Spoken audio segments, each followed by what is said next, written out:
It's time for the main event. It's the Shoe Show.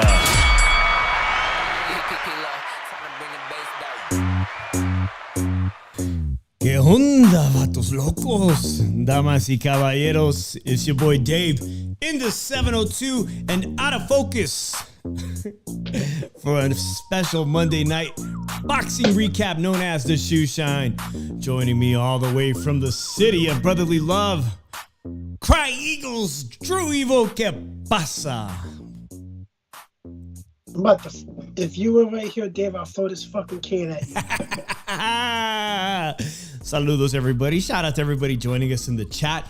Tonight is a special night because the year is almost over in boxing, Drew, and it was probably one of the most exciting weekends in boxing, especially if you were in the Bay Area. Shout out to everybody from the Bay Area that's going to be in our show joining us today. Shout out to my boy Nando Lamas. I see you in the chat. Mom Fu Planning Things. Walk with Rhonda. Did you see your boy? Mahomes was crying. Mahomes is crying. I'm not sure what he's crying about. Taylor Swift was in the, she was there. I don't know what more you need to, why is he crying? Why is Patrick Mahomes crying? I'm here. I bet Drew was crying too. Let's be honest. Oh, now if you guys don't know, there was a little football bet Drew Evo and I placed. 49ers versus the Eagles. And tonight, Drew Evo has to pay up. That's right. Drew Evo cannot say anything bad about King Ryan Garcia, the 140-pound contender. And of course, the face of boxing, Canelo Alvarez. Drew can't say nothing bad. He can't say nothing bad about Ryan Garcia or Canelo Alvarez. And the great thing is I got a phone line, guys. So if you want to call the show and engage with Drew, or he can't really say anything bad. So if you got something to talk with Drew about. Garcia. And we will talk about Ryan Garcia. We're going to talk about Ryan Garcia because, of course, everybody wants to know if Devin Haney wants to fight that guy named Ryan Garcia, Drew, who Irish. And we're going to find out, does Drew Evo think that Ryan Garcia belongs in the ring with Devin Haney, the newly crowned WBC champion, who in front of 17,000 Bay Area sports fans pitched the perfect shutout, an electrifying masterclass performance where Regis Prograis, man, I don't think it could get worse than that Shakur Stevenson fight on Thursday, the week of F1 Formula race right here in Las Vegas, Drew, where they threw what? They broke a record for the least amount of punches thrown in a championship fight.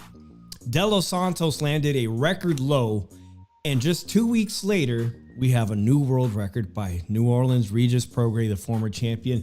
38 punches landed. And I can't believe I watched that entire thing while ESPN had a fight of the year contender. We're going to talk about Mexico's brand new champion from Guadalajara who pulled off the unthinkable, beating a two-time gold medalist. Where do we start, Drew? Because it was a weekend of upsets. And I know that Drew probably wants to start with the ladies, the women of boxing, the lingerie shows in the sport of boxing that Drew and many men across America were waiting for in anticipation. We have a new women's champion at 118 pounds, the 118-pound division, Drew. She's a single mother. She's a single mother. That's right. Let's get on with that because Ebony Bridges from Australia, known more popularly for what she wears to the weigh-ins, came to San Francisco to put on to defend her title, her 118-pound title, and her OnlyFans career, and drew a last-minute Japanese single mother who had recently lost just 3 weeks ago to our friend in the ring with Christine's fighter, Metcalf. That's right. They showed up to San Francisco, Metcalf, to pursue a fight with the champion Ebony Bridges. And who'd have thought that Ebony Bridges would get her ass beat? Who would have thought that? Nando Lama says, Yoshida, that's right. Let's bring attention to Yoshida right here. All right. And the first of many upsets this weekend, Drew, Yoshida from Japan, Miyo Yoshida, who just lost her fight 3 weeks ago, comes in on, 3 weeks notice as a replacement and puts a whooping. And in fact, you want to talk about bad performances. We know Regis Prograis had a bad night. In some of the rounds, which actually she pitched a shutout, I don't think one judge had Ebony Bridges winning 1 or 2 rounds, Drew. I look at it like this, Dave. I didn't think Ebony Bridges was good in the first place. I didn't think she was a good fighter in the first place. All she was is someone that moves forward and just throws punches. She just throws. She's not like no type of skill, nothing. I'm sorry. It's just sometimes she's not entertaining fights. And I should have betted on this because I kind of think I watched this girl. I watched some fights of her, Yoshida. Right. I thought she was going to beat Bridges all along. And by the way, somebody should have told me because 2 weeks in a row, I've bet on the underdog in the main events and come up short. I'm down $40, which I'm a cheapskate, so $40 is $40. It could have been a lot worse. But I was nowhere right in picking the upsets, Drew. And you should have told me about Yoshida. I had totally forgot about this fight. Yoshida pulls off an unbelievable upset. A woman who's been fighting how many years now and pulls off this unbelievable feat and becomes a world champion in her mid-30s, a single mother. And Nando Lama says you are appreciated. I think that's a tribute to Tupac Shakur. I don't know. Like, I look at it and like, how could she be a 7-1 underdog? Ebony Bridges isn't that skilled. She has more skill than Ebony Bridges does. I just don't get how someone that is 16-4 is a 7-1 underdog against someone that has 10 professional fights and lost one. And she really hasn't been dominant. She really doesn't have much boxing skill. And this woman's a 7-1 underdog against her. And I think it's a bunch of bullshit. And when I guess Metcalf was trying to talk her way to a shot with Bridges says, I don't know who you are. And gave her a smart mark. That's something you don't do before your title defense because it could be karma. And look, it was karma. But I also wanted to say I was right about Ramirez being the first one of these guys losing the belt and everything too. You're jumping the gun here too. Robeisy Ramirez, the Cuban 2-time gold medalist who lost, by the way, Drew, he lost his first professional fight. It kind of reminded me of the trajectory of Lomachenko, who lost his second professional fight and also a gold medalist. And I was thinking at some point will Robeisy Ramirez become unlucky again? And sure enough, it happened this Saturday, and truly a fight of the year contender that just, I still can't, I had to watch it again this afternoon. I had to force my wife to watch the whole thing over again because I couldn't believe what a performance that Espinoza gave. Shout out to Pachuco. He says the Espinoza fight was epic. And really, all the hardcore boxing fans were really watching Devin Haney because we wanted to see what Devin Haney was going to do. The Espinoza fight on Top Rank, which was free, I believe. I'm not sure if it was televised, but it was on the app at least. Most of us were watching Devin Haney to see if Devin Haney was really going to live out this dream and become a 2-time champion. I mean, I thought he could. I said it on the round table. I said it here. I thought he was going to win by decision, which he did. I had no idea he was going to drop drop him not once but twice, right? Regis Prograis, that's something new. Here's the thing, like I watched that fight, Dave, and I'm watching every second of it, and I'm just looking at how bad of a style matchup Haney is to Prograis. How bad it is for Prograis, because Haney took away the move to the left by moving to his right. Oh, he did everything perfect. He did everything. He had fully trained for every possible move that Regis Prograis was going to do. It was a complete shutout. Yeah. There was simply he could not close the gap, right, Drew? He could have closed the gap. Could have closed the distance. This is my issue. They told him, yo, you gotta force your way in, and like it was to the moment of these rounds and everything. You gotta go for broke. You gotta go in there, storm your way in there, and go for broke, dude. You gotta take a risk. You're 35 years old. You have the experience. Do something he expects you to do, and do something he doesn't expect you to do back. And you have to go for broke. You gotta take risk here, brainstorm while you fight, and everything. And it seemed really that he didn't want to try and everything. Like he was trying to throw one punch at a time normally, and like, dude, he took away your jab. And unfortunately, you didn't know how to go around it, because the jab is one of Prograis' weapons to set up his offense. And, the issue when it comes to that is you're a southpaw, Haney's an orthodox. Of course, you're going to try to move to your left. And Haney took that away by moving to his right the whole time and punching and everything. Haney actually had a perfect game plan. It was a bad style matchup for Prograis. And not only that, inactivity does it also. Like, since the Josh Taylor fight, he's been pretty inactive. Yeah, he went through that whole series trying to get the right promoter behind him. Remember he had that appearance on Trilla against really some subpar competition.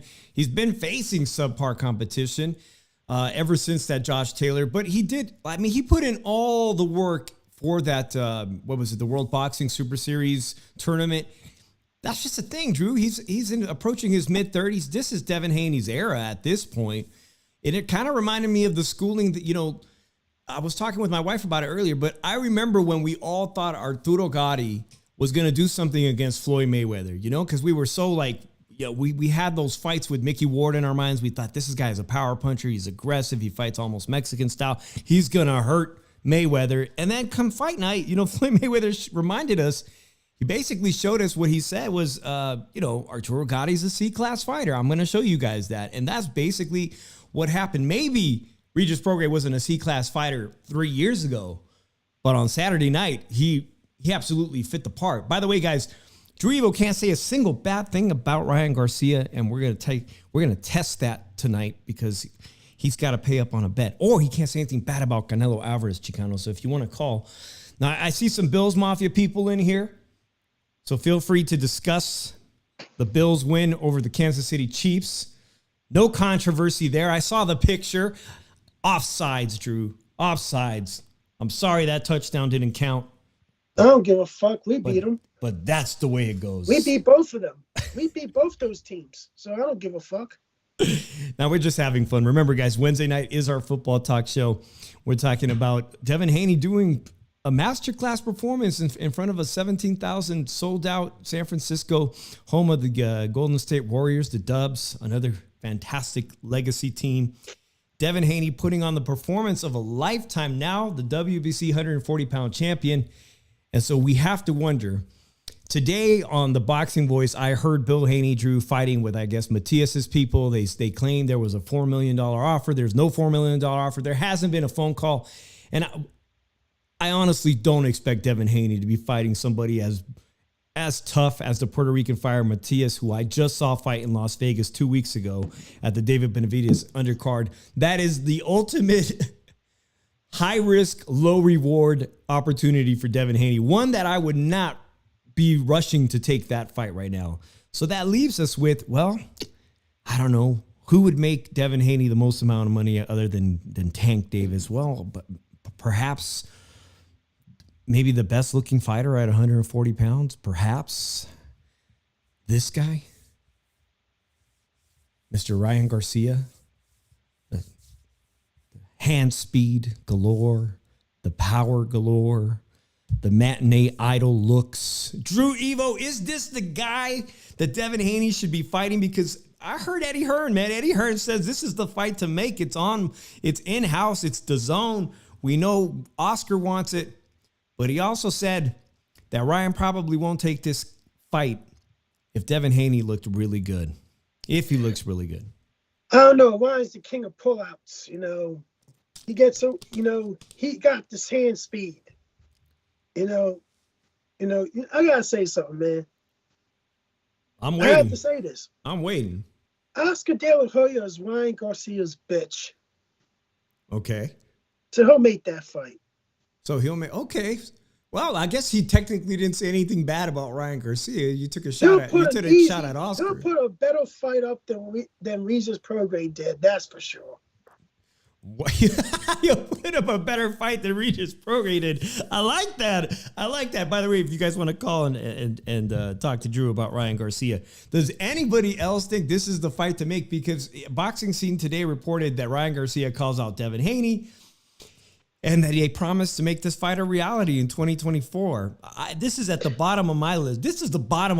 Ryan Garcia is going to get smoked even worse than Regis Prograis. I gotta say, Ryan Garcia's first baby mama got boob implants, and damn, those are nice.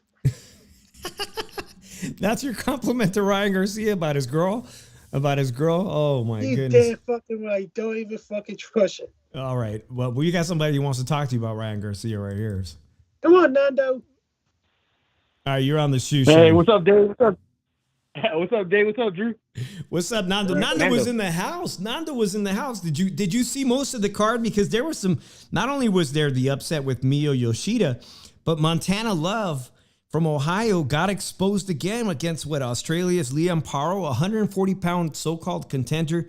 He got schooled, Montana Love. I don't even know. Did he bring his adorable French bulldog or whatever? He had some bad luck on Saturday night in San Francisco, that's for sure.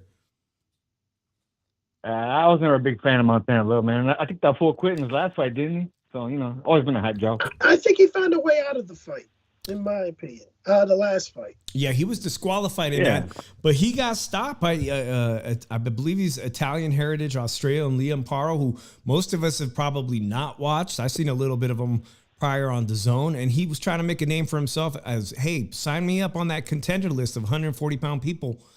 Put me in your thoughts when Devin Haney's brought up if he wins this fight. He wanted a crack at that. Did he earn? Did he do enough to earn that, or you need to see a little bit more? I think that's a good stay busy fight for Haney.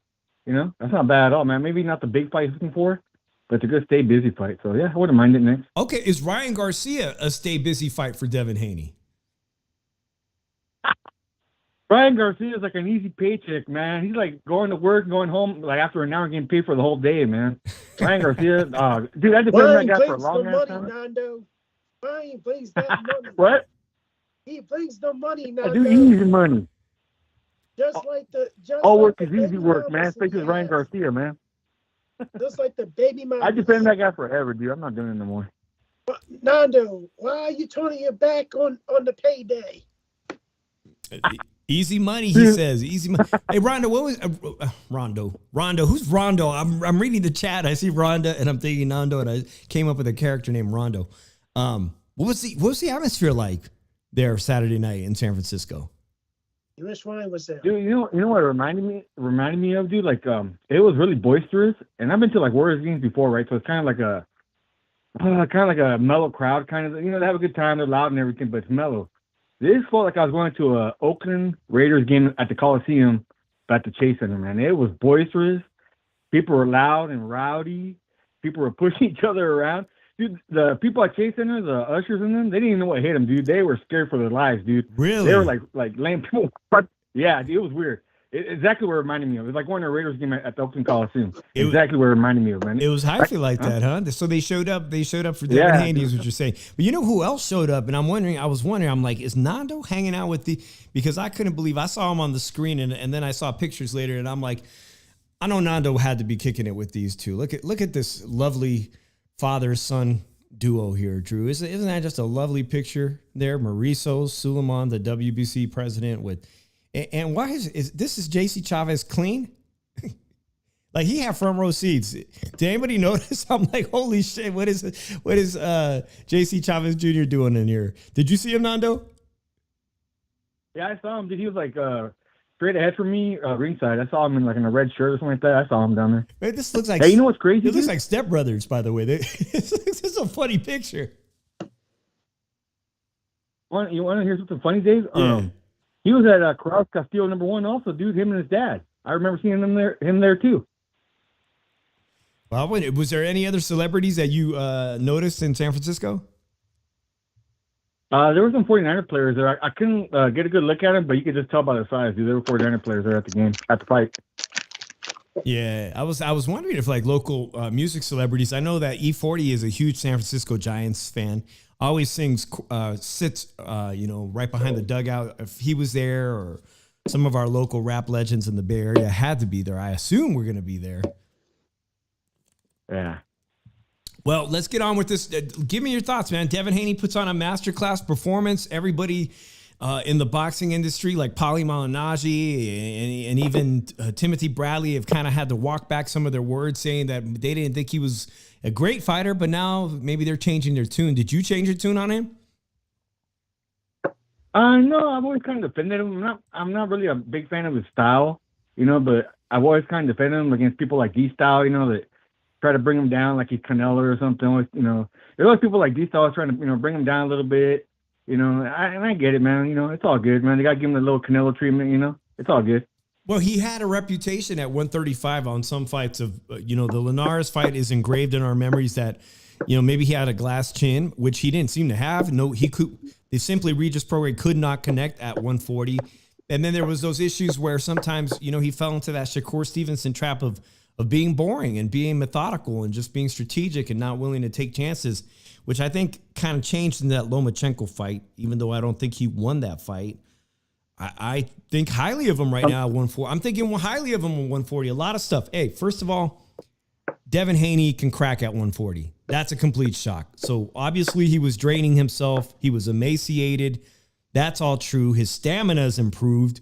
He never loses focus at 140. And to be honest, I think he's really going to be a problem for all of them, for everybody at 140. I don't even know who said, I think it was Chris Algieri said if there was a tournament, he wipes them all out, including Teofimo Lopez, including Matias. I'm not so sure about that, but I think he gives them all problems. And I think, like Drew mentioned earlier, styles make fights, Drew.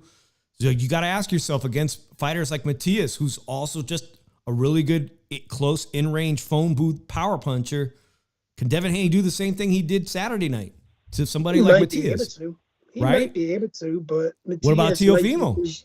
Teofimo's an explosive athlete. I gotta say something, Dave. We can't really talk bad about Teofimo because people are gonna think that we're dissing him. I'm not dissing him. I ain't dissing Teofimo. Teofimo did exactly what Devin Haney did. The Teofimo fanboys. No. First of all, Teofimo did exactly what was asked of him, the traditional route. He did everything he had to do at 135, cleaned house, moved up to 140, and then fights Josh Taylor, the perceived lineal champion, and just smokes him. And yes, maybe Josh Taylor was washed up, but guess what? That's the same guy that delivered a Fight of the Year contender against Regis Prograis. Both of these guys are washed up. Maybe it's the weight, maybe it's the age, but it's time for the new young guns. So drop me right now a comment in this chat. Who do you think walks away if there was going to be if there was another World Series Super Sport boxing tournament at 140, who walks away king of 140. Nando, you got an answer for that? Well, I'll just say one thing real quick. I'm gonna defend both Haney and Teofimo because they are taking on the challenges, dude. Like some of these other guys, dude, they get like the kid glove treatment from everybody. I mean, like Tank Davis, for example, right? He he want nothing to do with those guys, right? Sorry. Yeah, he's doing it. You guys are doing it, and he still catch grief. Still, you know what it is, dude? They knock off people's favorites, right? Like the boxing media's favorite, like Loma, and then they get shit from all these fucking fanboys. You know, it's not fair, dude. It's the same thing happened to Canelo. When he knocked off Triple G, everybody started hating on him. Everybody started making excuses. Oh, you know, yeah, he got the draw, but it was a robbery. Or the second fight, it was a robbery. And they did that to Haney also, man, with the Loma fight. It was a close fight. It could have gone either way. But you never hear the Loma fans say that. They always call it a robbery, man. And they always diss Haney. Like, it's bullshit, man. I see this. That's one thing I like about Haney, dude. He's fighting everybody. Right. He's not listening to these suckers that are trying to turn him down when he's the only one out to put in work. Him and Teofimo are the only ones putting out work. It ain't Tank. He's not putting in work. It ain't Sabril Matias either, man. He ain't done shit. I don't want to hear about no boogeyman about Sabril Matias either, man. He ain't done shit, you know? All these fucking boogeymen, man. They don't do nothing. Right. Matias, to be honest, he's fighting people that have impressive resumes, but that's it. They're really nobodies to American fight fans. Like the guy he fought the other day, I didn't know who he was. My boy Fonzie, who we were sitting with, was like, oh, I watched tape on him. He's knocking out all these people in Europe. And I'm like, okay, well, again, he's knocking out people in Europe. But Matias is trying to get a big fight. I saw him on the Boxing Voice this morning with his man, not him, but his team. They're trying to negotiate something with Devin Haney's dad. The question that's going to be brought up in the next 2 weeks as we round out 2023 is, did Devin Haney make a solid enough argument to be 2023's Boxer of the Year? And there's only one other guy that I think could be in that conversation, and he's yet to fight. Drew's shaking his head. But Inoue from Japan is fighting and could potentially be undisputed in a whole new weight class. What Devin Haney did was incredible. Become undisputed at 135, beating Lomachenko, and now winning another title. He makes a solid argument to be Fighter of the Year. Question is, does Inoue top that? Does anybody else top that? Let's see here. Let's go to some of these comments here. El Pachuco, I appreciate you in here. He says, the Prograis versus Herrera fight should have let people know what type of fight it was going to be against Haney. Another snoozer. Haney is greater than NyQuil. Yeah, Haney is that good right now as a technician that it can be a boring performance. It could be a boring show. You know, there's not much mystery as to can anybody connect with him, close the gap, close the distance. Not like what we saw on the ESPN card. So, Drew, you got any final thoughts on Devin Haney, potentially a Fighter of the Year? Because I'm sure people want to talk about this ESPN card. I think two fighters are going to beat him out.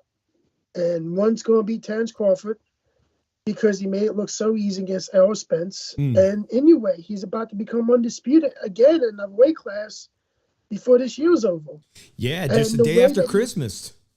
The way that he dispatched Stephen Fulton and everything is a lot. Like, yeah, Haney had a one-sided fight just now with Prograis, but he arguably lost to Lomachenko and everything. There you go. There you go. There you go. No, he didn't, Drew. The judge gave it to him. All right? This is your opinion. No. You can say you think he won. Drew, you can say you think he won, but he didn't. He won. All right? You don't need to say that you think Loma won or say that Loma did win. You think Loma won, but he didn't. That's how it's going to look like 100 years from now. Whether you like it or not, Drew, 100 years from now, Loma lost. I'm allowed to say my opinion, Nando, and I thought he won the fight, Loma. And here's the thing. No, that's not how you said though. That's not how you say. That's not how anybody says it. They always say, "Well, he won. He got robbed." Like, no. No, do not put words in my mouth now, Nando. We talked about this already. I'm the man with the mic. You're the one with the phone. All right, go ahead. So that means I'm the man. You're right. Buddy. When you on this, I'm king. You're just the court jester. Bow down. But I look at it like this. I think those two fighters beat him out basically because of how they were able to dispatch their opponents. They were both top, Errol Spence is a top 5 pound for pound, and he was easily dealt with by Terrence Crawford. And anyway, dealt with Stephen Fulton moving up and dealing with him. So I'm looking at it like this. Well, those two are going to get it. Terrence Crawford is a 2-time undisputed champion, the first man, the first fighter to do it, because I'll be honest with you, not hating on the women, but if we're going to look at it like this, I can't give an accomplishment to Clarissa Shields because there's not a lot of fighters in her divisions that she dealt with. I didn't even want to bring up Clarissa Shields. Why you want? Oh man, you guys see Clarissa Shields? People are gonna get into the fucking feelings no matter what. So who gives a fuck if they're gonna get into the fucking feelings? Drew's in love, leave him be. Drew's in love, leave him be. With who? Who's he in love with? Clarissa or Ebony Bridges? Oh, did you guys see that? Did you guys see that fucking sparring session? Yeah, I did see it. Everybody who hasn't seen it, go on Twitter and look for it. Clarissa Shields. Some people she calls herself the greatest women's fighter. She got knocked out by a fighter that, what's his name? Raleigh Romero knocked out. Why is she sparring with guys like that? And then she's trying to say that they took the pad up. But here's the thing. When you go on Twitter and you say you were willing to fight a male boxer like Keith, you're willing to fight Keith Thurman, and then that surface, and then you're making an excuse, you put that on yourself. You put that on yourself. You set yourself up for that one. You had that coming. Now if you want to say, oh, he moved his gloves, you just don't do that now. I'm sorry. You shouldn't be fucking boxing a man in the fucking first place in the fucking ring. So that's your fucking fault for being that fucking stupid. Like, this is not what we do. Box a fucking other woman. That's your fucking fault. The funniest thing I saw is that at the end of all this today, I read that Raleigh Rolando Romero said he doesn't want no beef with Clarissa. He's like, I'm good. Like, whatever, let's squash it. I don't want no beef. She's talking about she's coming to Vegas to fight him and shit. Oh, that's too much. By the way, we will talk about Sonny Edwards and Bam Bam Rodriguez, which could potentially be a Fight of the Year candidate itself this weekend in a unification. Bam Rodriguez, because Sonny Edwards, there's supposed to be some kind of romance still brewing between him and Clarissa Shields. That's a strange relationship to me. It reminds me a little bit of you guys remember that movie? What was that movie with that geek? And then he had the other geek. Napoleon Dynamite? Napoleon Dynamite? Napoleon Dynamite? Napoleon Dynamite. So Sonny Edwards reminds me of Napoleon Dynamite's brother with a black girlfriend. That shit is too funny. I don't know. I don't know if it's going to happen. Does Sonny Edwards win? We'll get to that fight. Let's get on to the ESPN card, guys, because this ESPN card was... one thing? Yeah, absolutely. Can I say one thing about the awards? Yeah. Yeah, so I already assume they're going to give it to Inoue, because they've already kind of put him up on a pedestal, right? Like, the boxing is going to give it to Inoue. And I'm not saying he's not deserving, and I'm not saying Bud isn't deserving.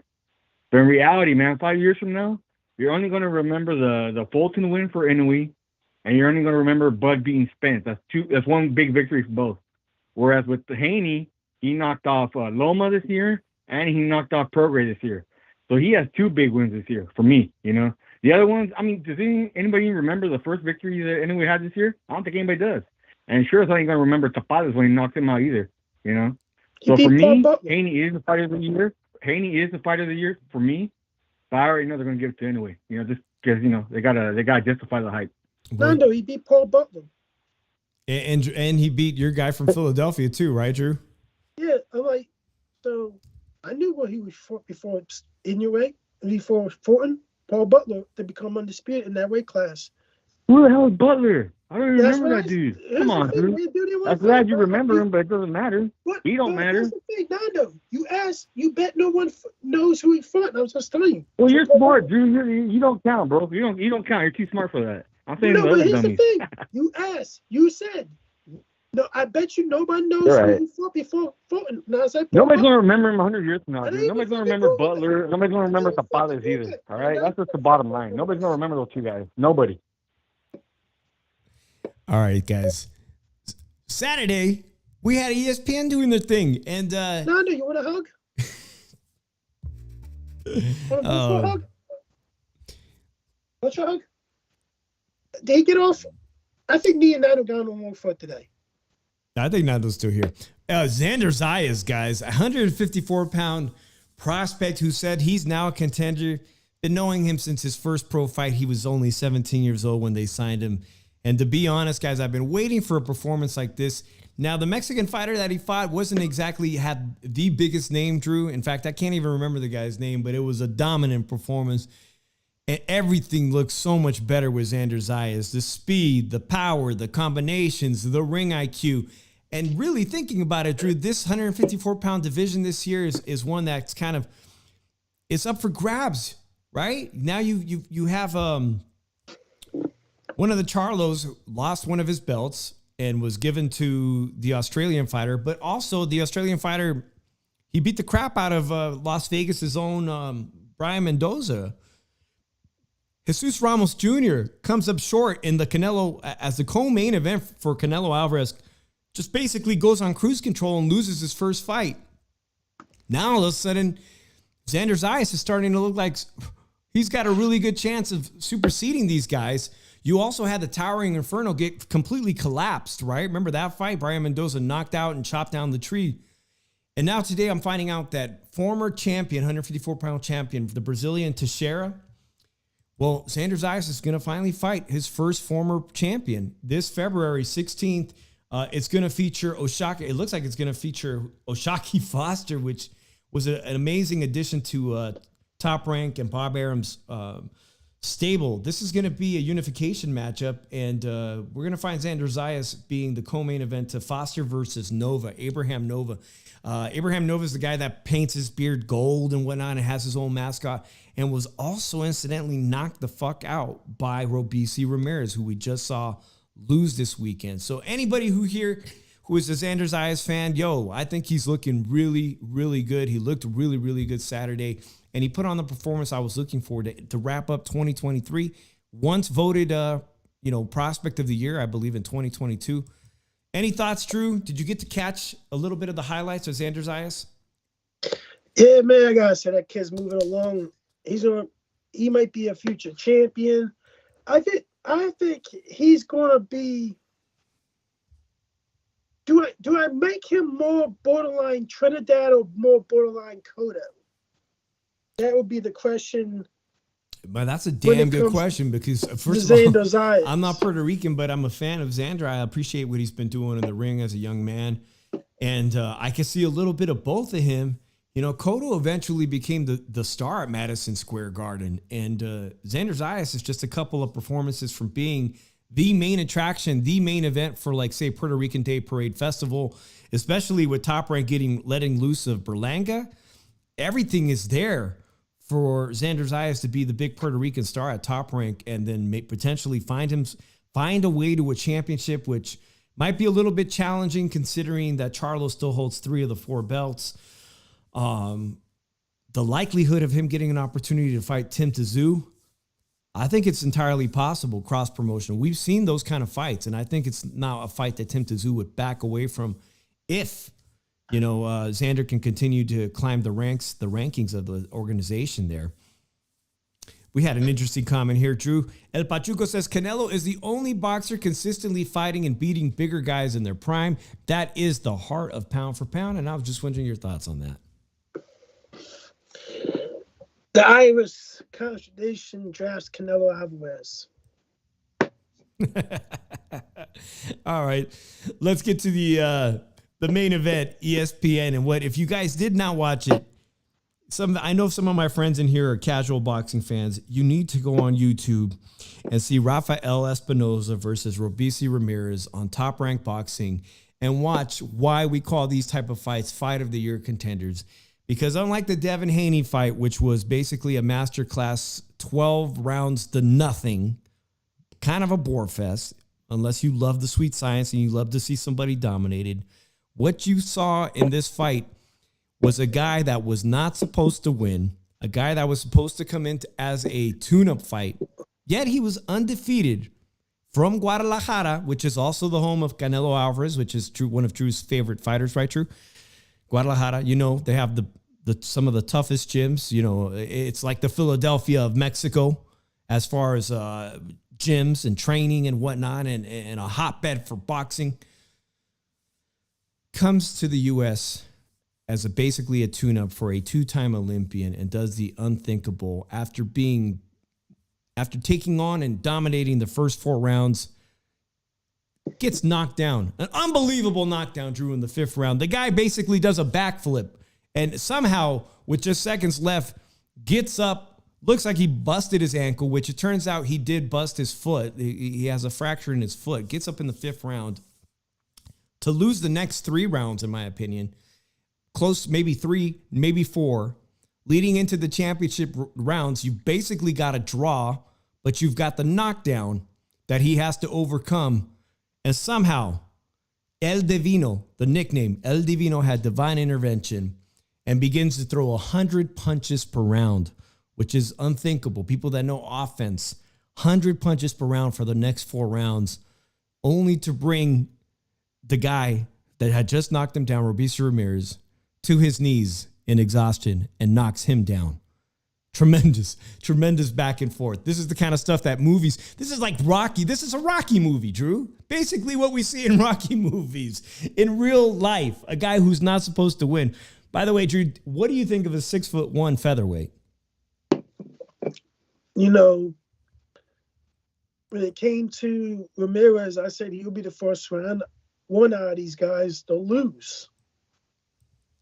I didn't think he was going to be able to beat the other 3 guys, like Navarro Lopez, Blanco Law. I didn't think he beats neither one of them. And I really thought that he was going to lose before he even got to fight one of them. I was right. He did. He didn't fight like he wanted it more Saturday. He didn't have that urgency like Esparza did. I had him losing by 2 rounds with the knockdown. I just did not think he had that urgency to come back and win this fight. Like, Esparza showed it. Threw over 100 punches in a round and got a knockdown in the 12th. This, what was he, like a 6-1 underdog? Esparza, I really think like Ramirez suffered a loss in his first pro fight. Mm-hmm. And the question is, when was he going to slip up again? Because everybody predicted that he was going to slip up again. That he was going to be into a fight where people think he would win and should win, and he was going to slip up again. And what happened? This fight happened. This is a fight he was supposed to win, a showcase tune-up fight, and he slipped up again. So it's just how shit goes. Can we blame this on matchmaking? No. Because it was already in the cards that he was going to slip up eventually again. Because the way that he fights, it's like an off and on thing. He'll have a magnificent fight one time. He'll struggle the next to get a decision. This time around, he was beaten to the punch, demonstrating in the middle with the knockdown in the 4th round to make it a fight. And in the later rounds, he disintegrated. That's how I saw that fight. Now, congratulations to Esparza now. It probably gets him more opportunities with maybe Navarro Lopez. But now it's time for Ramirez to regroup again. Right. You're 13-2. You lost 2 fights you should have lost. That's really can be crushing to a fighter's psyche losing 2 fights he should have lost. And that's the challenge ahead of him. Drew, you mentioned the landscape at featherweight. It's now dominated again by nearly all Mexicans. The WBA belt somehow is vacant. And was that the belt the UK fighter had? Okay, so let's see. It was Warrington. Mm-hmm. Liam Williams, I think, has a belt too in the division. But I think Ramirez could have beaten Liam Williams because I don't think Liam Williams Lee Woods is really that good. I don't think the UK title holders were good. I didn't think Warrington was good. I don't think Liam Williams was good. Like, I don't think they could handle physical fights. They could not handle a physical fight with a Mexican fighter because the Mexican fighter brought it to them nonstop. Where if you had Wood, when you saw Wood versus Warrington, it wasn't nonstop. It was paced. It was a paced fight and everything. When you are and you're a guy, a boxer, and I say this when Warrington lost to, I think it was Ivana Lopez, right, and everything, I said he is not good enough of a boxer to outbox him and keep him off of him for 12 rounds. He does not have the skill to do it. Which is why people naturally, including Bob Arum, probably thought Robeisy Ramirez, the gold medalist, was going to be the one to outbox Elvinado Lopez. Today, Elvinado Lopez says, look, Robeisy Ramirez was overlooking this tough Mexican from Guadalajara, the 6'1" towering mini inferno. And now Elvinado Lopez says, man, I don't fuck Ramirez. I want to unify with this guy, El Divino. And that's crazy because Elvinado Lopez is like 5'6", and he wants to unify that titles. Strangely enough, PBC's got one of the belts. Remember Ray Vargas, who moved up to 130 and got smoked by Oshaki Foster? He's got that other strap. You got Brandon Figueroa, I think, having a minor title, still kind of could be a player contender at featherweight. You also have El Bronco Lara, that I'm shocked doesn't have a belt, but 3 of the 4 belts are held by Mexican fighters now at the featherweight division. And at some point, these guys are going to have to fight each other, and Elvinado Lopez says he's ready. By the way, our good friend of our show, Drew, from Salinas, California, Ruben Villa, he tweeted out this weekend that he's been elevated to like number 2 or 3. So at some point, Ruben Villa, who once fought Navarrete during the COVID, he could get a shot at one of these guys, man. A guy from California, a California Chicano guy from Salinas, California. He could get an opportunity against one of these guys. Now, he's a really slick boxer. But what this guy El Divino did was all heart, guts. It was the kind of performance that you see in a movie, a straight-up movie performance. Shout out to my boy Sin City Syndicate. Like, I see really how it works and everything. It's very unpredictable what's going to happen next, because if we look at it, I didn't like it. Lara may not be the same because what happened to him, like how he got told by the British board that he could no longer cut weight because they did not approve the style he was using to cut weight and everything, and they put him in there still, and he wasn't able to win the title. He got stripped of it, and that bullshit with Liam Williams happened. But it's a wide open division now. I just think that the way the main players are actually coming up now, the guys that are actually going to be the survivors of that division and everything of coming apart from the others now, because the dominoes keep falling in that division. Now, if any of these other guys that were behind these guys step up and everything, we're only waiting to see that shit. So other than that, we're not going to know anything until fights are made. Ray Vargas hasn't fought in a while and everything, so we got to see what's going on. Yeah, and of course the big news that we didn't discuss today, but PBC all but certainly is going to sign a deal with Amazon Prime. So PBC is going to have to make a choice about who they keep on their roster. It doesn't look like they're going to be able to keep everybody. So we could see some of these champions not stay with PBC and be forced to fight elsewhere with other promotional companies and maybe fight guys they didn't plan on fighting. And that's a good thing. That's a good thing. That's definitely a good thing if PBC's roster gets cut and some of their fighters find their ways over to Top Rank. I wouldn't mind seeing that. Now, I just wanted to point out, guys, I remember this Rafael Espinoza was not supposed to win this Saturday and become a world champion, but here's the CompuBox number, the statistics.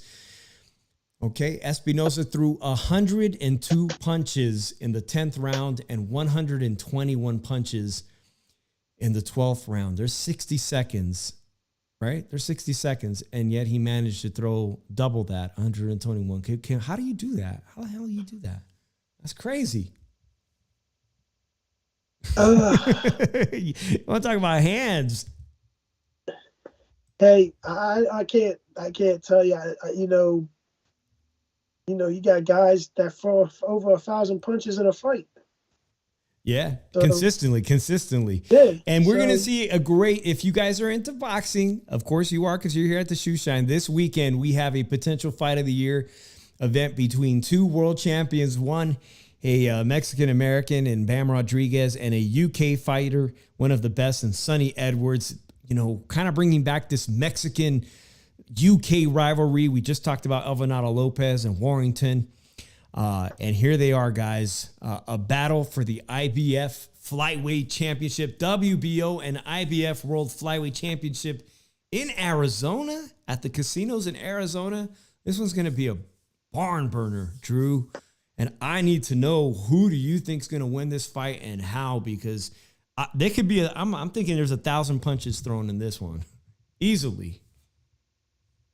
I don't think so. No? I'm picking Sonny Edwards to win by decision.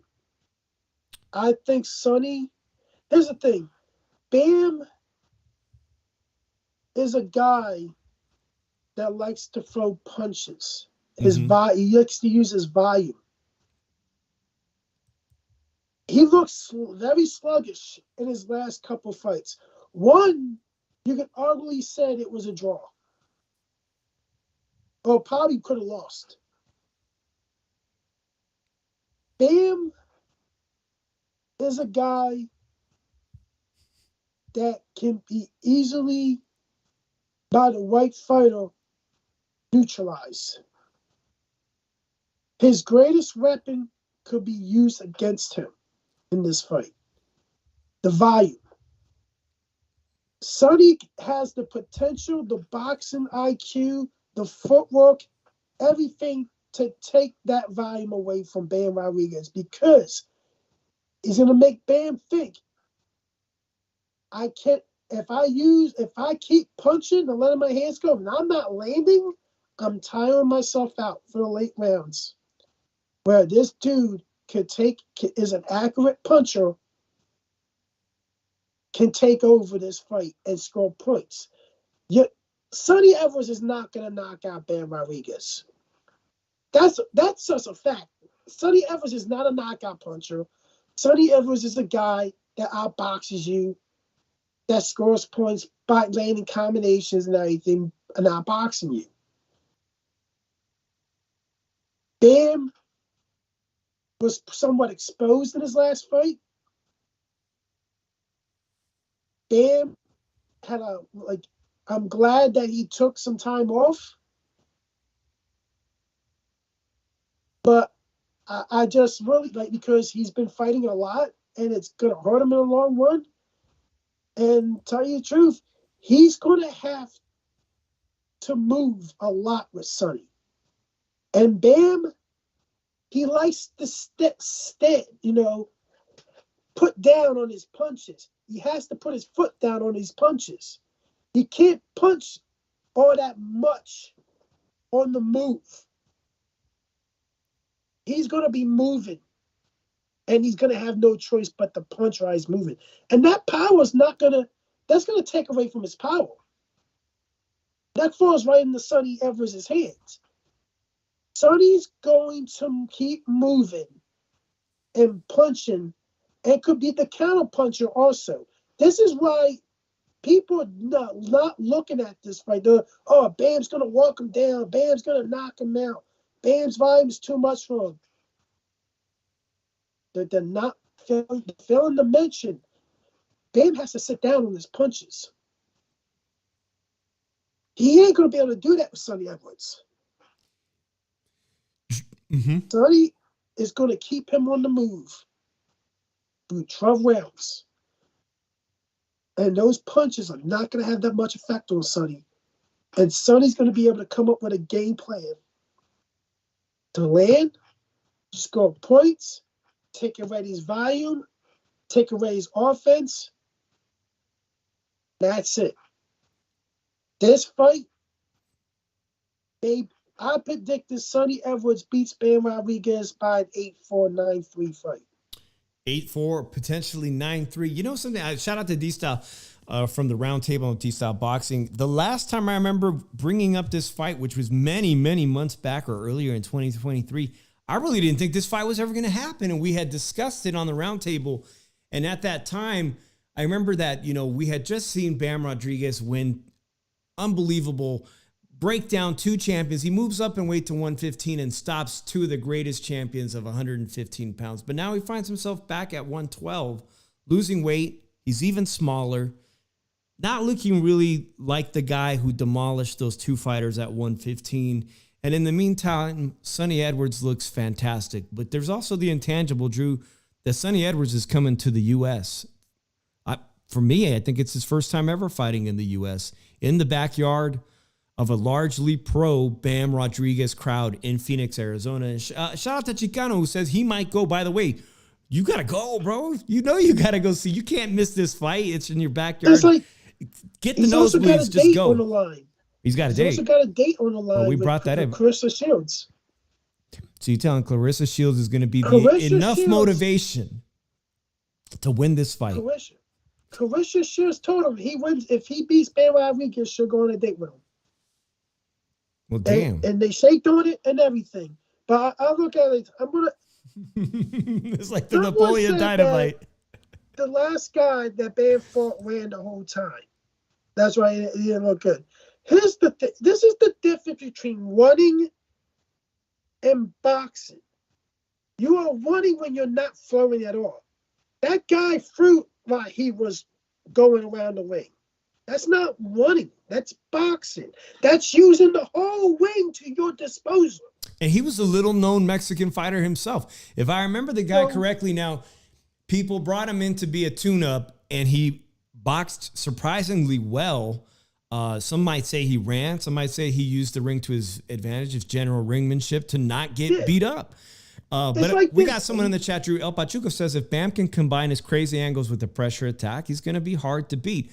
And that's the kind of fighter we saw when he moved up to 115 and take out those two former world champions in Rungviv. What was his name? The Thai fighter, Rungvisai? I always get his name wrong. Rungvisai. Right. But here's the thing, Dave. Bam has to sit down on his punches. And if you on the move for 12 rounds, that takes away your power because you can't sit down on your punches. The only time he's going to have to move with Sonny for 12 fucking rounds. He's going to struggle to cut the ring off because Sonny, terrific footwork, terrific ring IQ. That is the difference of this fight. That's the reason Sonny Edwards wins this fight, because of ring IQ. And that's the thing. Bam went and fought guys that stood there with him, that did not want to move. They wanted to bang with him and not try to do ring generalship. This could be Bam's kryptonite. Wow. And tell you the truth, it could be, he's doing this, he's doing that. But the pudding's there, my brother. He has to sit on his punches. That's how his power comes. That's why all his arsenal comes. You take that away, he's a sitting duck. He's going to be out getting tired because he has to chase Sonny Edwards, and he's going to get hit in the process. It may not hurt him, but he's still going to get points scored on him. Which is why you think you won't see a combined 1,000 punches thrown, right? I don't think you're going to see a combined 1,000 punches because I believe Bam is going to be too much trying to figure out how to stop this movement, figure out how he can set his feet down. And while that's happening, Sonny Evers is countering him. All right, guys, so let me know in the chat what you think will happen. Will Bam Bam Rodriguez prevail again against the UK's Sonny Edwards in Phoenix, Arizona at the Indian Casino, which I heard those casinos are real nice. Chicano says he's going to go to the John Ryder fight versus Jaime Murguia in Phoenix. That's going to be an awesome fight. I've been so bad with my picks lately, Drew. My heart says Bam Rodriguez can pull this off.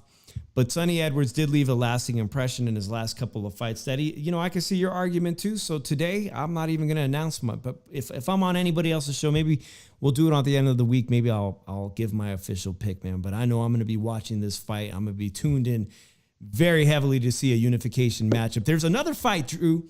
Don't forget, y'all. One more fight. Showtime puts on their official last. I thought I went to the last Showtime fight in Las Vegas, but it was not true. You went to the last pay-per-view on Showtime, Dave. Be proud of yourself. David Morrell. Some people call him the dark horse of the 168-pound division, the WBA minor belt, fighting a washed-up Agbeko, a former name at 168. To me, Drew, this says basically showcase all over it. Showcase fight at the Armory. Somehow David Morrell, a Cuban fighter, has got a really big following in Minneapolis and Minnesota. So we're going to see this fight on Showtime, 6 o'clock. I will be watching it, Drew, because to be honest, I'm a fan of David Morrell. He almost killed the last guy he was in the ring with. That guy went out on a stretcher. I believe they had to go check him for head trauma. He's a dangerous puncher. And Agbeko, he kind of had a name back in the day. I see straight up knockout. This fight's ending in knockout, 6 or 7 rounds. And I hope for Agbeko's sake, he's in good shape. And it's not the type of knockout that leads him straight to the hospital, Drew. But what's your opinion, man? Does David Morrell need to make a statement like that to get the attention of David Benavidez? They've been saying they would potentially fight him. Does he need to make a big impression on everybody this weekend? They're not going to fight him either way. He already done Morrell. And I'm like, look at it like this.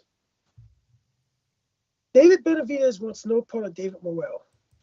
He's chasing the Canelo fight, and he sees the huge risk in it. They're not confident they can beat Morrell. Morrell has it all. Just doesn't have the pro fight. He doesn't have more than 10 fights. You're right. He doesn't have. He passes that eye test. He beat. All his wins are against top 15 opposition. Mm-hmm. So he's already the holder of that WBA belt. So, but I look at it like this. This is a showcase fight. I don't expect this fight to go past 4 rounds. I think he knocks Agbeko out in round 3. Does he call out the face of boxing, Canelo Alvarez, or does he call out David Benavidez, or does he call them both out? And do you think Canelo Alvarez will continue to ignore him? I think David Morrell will look at it like this. I think the 3 fights he wants will be Benavidez, Canelo, or Demetrius Bivol. I really think that if we're seeing things right now, this is a showcase fight, and I'm glad he and the thing about it is he built a big following in Minneapolis. That's a hard town to build a following for boxing. It's not your normal boxing town and everything. And I'm sorry, man, that hurt your feelings about Bam and everything, but ripping the body, I can rip the body myself and everything, man. But calm down, man. We'll talk about that when I'm right, and we'll talk about that Monday. You just come back to the show, man. Monday, we'll talk about that. Drew, at this point, I don't think you're in a position to be making wagers, but I'm excited about that fight. El Pachuco says, I saw Bam ripping body shots with Robert Garcia, and that's the key for Bam. Always the body is always the key for any fighter, man, and that's absolute facts. You break down that body, that leads to everything. It leads to a stoppage. And that is going to be important for Bam. If he can get to, like you said, Drew doesn't think he's going to get to Sonny Edwards, but we'll remain to see that. But I look at it like this. David Morrell is not going to get the Benavidez fight because he wants the Charlo fight. It's a fucking disgrace that you will go fight a middleweight. Okay, but does Canelo Alvarez pay attention to David Morrell this weekend? He has to. He has no choice. This is a guy that is potentially a mandatory weighing. Right, as a W. Would Canelo Alvarez duck David Morrell? Tell you the truth. You can't tell me the Canelo truth. Canelo's a smart businessman.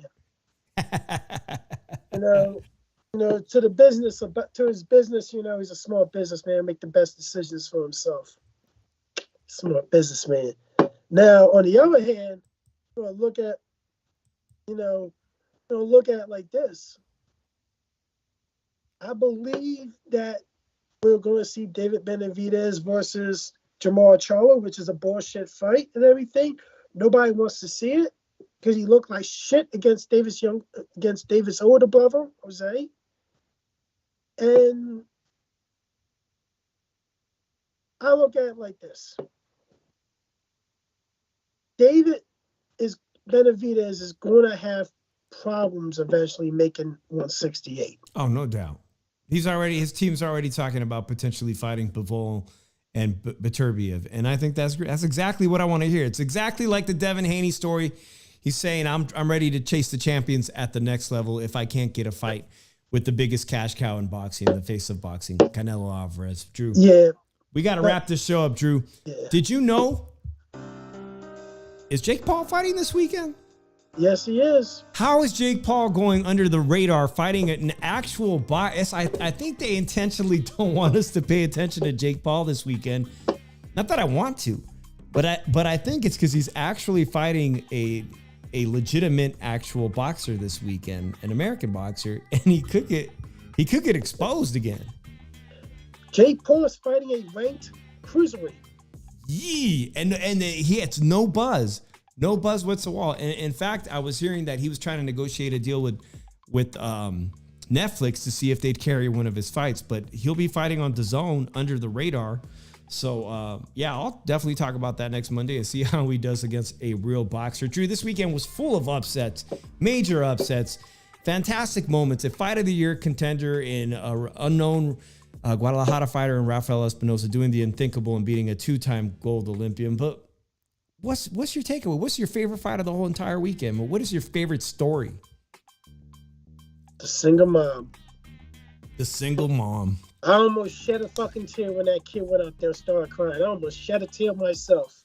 If there's any single moms that watch the Shoe Shine either in replay or live, you can hit up Drew on Instagram at Drew Evil, because I think Drew said shout out to all the single moms. That is a great story, Drew.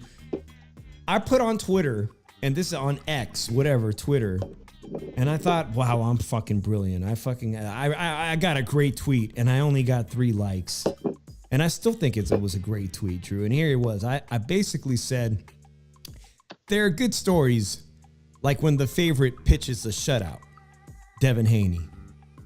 And there's fucking great stories when the underdog does the unthinkable, Rafael Espinosa.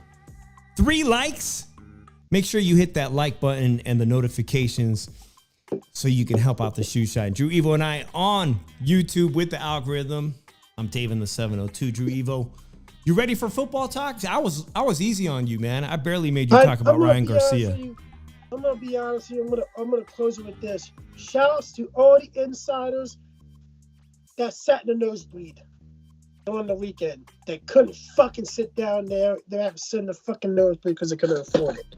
Shame on you. You shouldn't be insiders. Just say you're insiders. Yeah. I'll see you guys Wednesday. Drew Evo, I'll see you Wednesday night for football talk. It's going to be a good one. And remember, if you're a single mama, walk around and says Drew's looking for that sugar mama. We'll see you guys on Wednesday night. Peace out, everybody.